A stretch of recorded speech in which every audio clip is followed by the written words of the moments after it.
नमस्कार, मैं प्रियंका, आप देख रहे हैं RP 24 न्यूज। लगातार हम आपको गाजीपुर की अपडेट देते हैं। वहीं यूपी इलेक्शन आने वाले हैं और यूपी में आज जो माहौल है, आपने लखीमपुर की तो घटना सुनी होगी कि महिला के साथ इतना बुरा व्यवहार होता है। वहीं एक घटना हो जाती है महिला के साथ और उस पर सरकार ने चुप्पी साध रखी है। यूपी के लखीमपुर खीरी में जो घटना हुई है, आप उस पर क्या कहना चाहेंगे? चीर हरण, और जिस तरीके से चीर हरण हस्तिनापुर में हुआ था और दुनिया के सबसे बड़े योद्धा वहाँ बैठ करके उस चीर हरण को देख रहे थे, वही चीर हरण वहाँ हुआ है। उत्तर प्रदेश का मुख्यमंत्री लखनऊ में बैठ के देख रहा है और भारत का प्रधानमंत्री दिल्ली में बैठ के देख रहा है। 2022 के चुनाव यूपी में स्टार्ट होने वाले और इस तरीके की घटनाएं हो रही हैं, इससे क्या समझा जा सकता है? गुंडा राज, ये गुंडा राज है भारत उत्तर प्रदेश का। ये बताता है कि उत्तर प्रदेश में कानून व्यवस्था कितनी ध्वस्त है। कानून व्यवस्था तो ध्वस्त बताता है। वहीं सरकार जो एक तरफ कहती है कि हमारे राज्य में महिलाओं की सुरक्षा इतनी है, इतनी सुरक्षा की जा रही है, इस केस को कहीं देखकर ऐसा नहीं लग रहा कि महिलाएं यूपी की थोड़ा खतरे में? क्यों सुरक्षा महिलाओं की? सुरक्षित महसूस नहीं कर महिलाएं सुरक्षित है कहाँ? उत्तर प्रदेश के अंदर महिलाओं का बलात्कार होना, रात को उनको जला देना, महिलाओं का चीर हरण होना, गुंडों का अपहरण करना, गुंडे माफियाओं का सरकार में बैठना, और जिनका मुखिया ही गुंडा माफिया हो तो उनके नेता कैसे होंगे? लगातार ऐसी घटनाएं सुनने में आती रहती हैं, आए दिन आती रहती है सुनने में ऐसी घटनाएं यूपी में। तो यूपी में ऐसा नहीं देखा जा रहा है कहीं ना कहीं कि महिलाएं बिल्कुल अपने आप को सुरक्षित महसूस नहीं कर पा रही हैं? महिलाएं सुरक्षित नहीं है, उत्तर प्रदेश नहीं, देश के भी अंदर में नहीं है।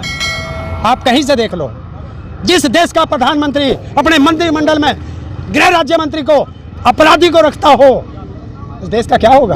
जहाँ एक तरफ सरकार कहती है कि हमारे राज्य में महिला इतनी सुरक्षित है, वहीं मंत्रिमंडल में जो विस्तार हुआ उसमें महिलाओं को बढ़ चढ़ के हिस्सा लिया गया और महिलाओं का भी विस्तार हुआ। सरकार कहती है हमारे राज्य में महिलाओं का विस्तार हुआ है, वहीं ऐसी घटना? ये उनसे पूछो। बेटी बचाओ बेटी पढ़ाओ, तो बेटी बचाना किससे है ये नहीं पूछा आपने किसी ने। बेटी बचाना तो इन्हीं गुंडों से है। क्यों कि बेटी का चीर हरण कौन करता है? बीजेपी वाले। बेटी के साथ बलात्कार कौन करता है? बीजेपी वाले।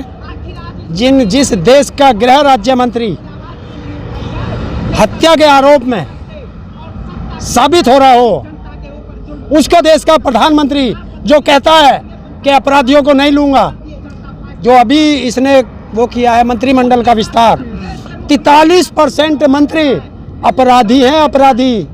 तो वे अपराधी करेंगे क्या? भाई स्वास्थ्य मंत्री को बदल दिया जाता है मंत्रिमंडल विस्तार में और कृषि मंत्री जो है वही रहते हैं। देखिए, अभी एक बच्चा कह रहा था मेरे धोरे खड़ा हुआ कि कोरोना में मरवाया, ऑक्सीजन इन पे नहीं, दवाई इन पे नहीं, बेड इन पे नहीं, तो देश की जनता मरी, स्वास्थ्य मंत्री बदल दिया।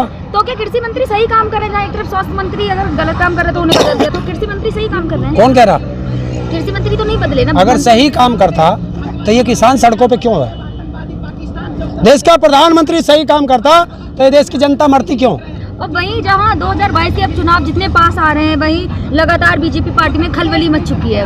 क्यों मच गई खलबली? मंत्री विस्तार हो रहे हैं, चेंज हो रहे हैं, वहीं मुख्यमंत्री भी चेंज हो रहे हैं। उत्तराखंड के मुख्यमंत्री अब तीसरी बार चेंज हुए। और वही तो है ना, गधे को साबुन से नहलाओगे तो वो घोड़ा नहीं बन सकता, गधा गधा ही रहेगा। तो ये कितने ही कपड़े बदल लें, कपड़े बदलने से सूरत नहीं बदलती। ठीक है, कल राकेश टिकैत जी ने जो बयान दिया था एक न्यूज चैनल पे, उसके मुताबिक ये चीज़ तय हो गया, क्लियर हो गया। राकेश टिकैत जी ने मान लिया कि ये बिल वापस नहीं करेगी सरकार। हाँ, तो क्या हो गया? उन्होंने तो साफ कर दिया था 2024 में होगा बिल वापस। 2024 की पूरी तैयारी है बिल्कुल, 2024 में कंफर्म हो जाएगा। लेकिन जहाँ तक हम लोग का मानना है ये 2022 में ही तय हो जाएगा। अगर बीजेपी जीत गई तो आप घर जाएंगे, अगर हार गए? देखिए, अगर बिल वापसी के से पहले किसान को जबरदस्ती घर भेजा गया तो देश में बहुत बुरा बवाल मचेगा। उसके लिए कौन जिम्मेदार होगा ये प्रधानमंत्री सोच ले।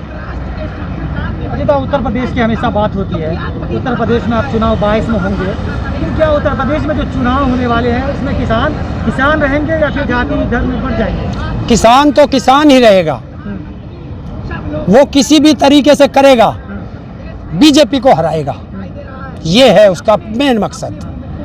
लेकिन जिस तरह धर्म की राजनीति और जाति, अरे यार, उस धर्म और जाति की राजनीति में मिला क्या? आज तक कोई मुस्लिम नेता मरा? आज तक कोई हिंदू नेता मरा कोई? मरा कौन? जब भी जाति धर्म के दंगे होते हैं उसमें मरता कौन है? आम नागरिक। वो चाहे हिंदू मरो, चाहे मुस्लिम मरो, चाहे सिख मरो, चाहे ईसाई मरो। ये नेता क्यों नहीं मरते? जब ये नहीं मरते तो हम क्यों लड़ते? यही तो आपके पॉलिसी इन्होंने पकड़ ली। जनता को समझना चाहिए। हाँ तो जनता उसी पे तो काम करेंगी जनता, वही तो समझ चुकी है। देश की आधी से ज्यादा जनता अपना कॉमन सेंस यूज नहीं करती। देखिए अब जनता क्या करती जा रही है, जनता वही तो देखती जा रही है कि मैं और ये क्यों लड़े, ये राम और ये रहीम क्यों लड़े। यही तो इस देश ना तो समझ में नहीं क्यों कि अगर लड़ेंगे या तो राम मरेगा या रहीम मरेगा, ना मोदी मरेगा ना योगी मरेगा ना कोई दूसरी पार्टी का नेता मरेगा, तो हम ही क्यों मरें? मरेंगे हम, सत्ता वो हथियाएंगे, तो वो अब इस देश में नहीं चलने देंगे। ना हिंदू लड़ेगा, ना मुसलमान लड़ेगा, ना सिख लड़ेगा, ना ईसाई लड़ेगा। अगर कोई लड़ेगा तो वो नेता लड़ेगा और नेता ही मरेगा। अगर ऐसा होता है तो आपको नहीं लगता कि 2-4 साल में बीजेपी खत्म हो जाएगी? क्योंकि बीजेपी जो है वो इसी तरह सत्ता में आती है। तो यही तो मैंने बताया है कि ना हिंदू खतरे में है ना मुसलमान खतरे में है। अरे ये धर्म का चश्मा उतार ले, ये तो बीजेपी खतरे में है। कैसे नहीं हिंदू खतरे में? अगर आप टीवी चैनल खोलेंगे तो आपको साफ पता चलेगा कि 2 महीने या 2 साल में हिंदू जो देश है जो खत्म हो जाएगा। क्या हिंदू? हाँ देखिए 700 साल मुगल राज कर गए, हाँ ना तब हिंदू खतरे में था। 200 साल अंग्रेज राज कर गए, ना तब हिंदू खतरे में था। और ये 67 साल दूसरे पार्टी के नेता राज कर गए, न तब हिंदू खतरे में था। 2014 से ही हिंदू खतरे में आया। अभी आपने देखा ना, कुछ दिन पहले बंगाल में हिंदू खतरे में था, बंगाल के चुनाव खत्म हुए, बंगाल का हिंदू खतरे से बाहर हो गया। तो ये था चुनाव में खतरे में हमें। लेकिन चैनल पे ऐसे दिखाया जा रहा है, लग रहा है कल खत्म हो जाएगा। वो चैनल वाले ने कल अपनी वो दिखाई है कि एबीपी न्यूज का पत्रकार हाँ बीजेपी के गुंडों ने पीटा, हाँ आज तक का पत्रकार बीजेपी के गुंडों ने पीटा। लेकिन दलाली और चापलूसी में इतने मगन हैं कि अपने पत्रकारों के लिए भी आवाज़ नहीं उठा पाते। तो ऐसे दलाल मीडिया का क्या कहना? दबाव किसान पे बना के दिखाए ना। जब गुलामी करोगे तो दलाली करनी पड़ेगी। दबाव तो आप पे भी है ना। निष्पक्ष पत्रकार भी हैं देश के अंदर। एक निष्पक्ष पत्रकार ही बोल रहा है कि उत्तर प्रदेश में योगी वापस आए। कौन से पत्रकार ने बोला? ये सब बेकार की बात है। नहीं जिस पे कोई निष्पक्ष पत्रकार ने हमने नहीं सुना।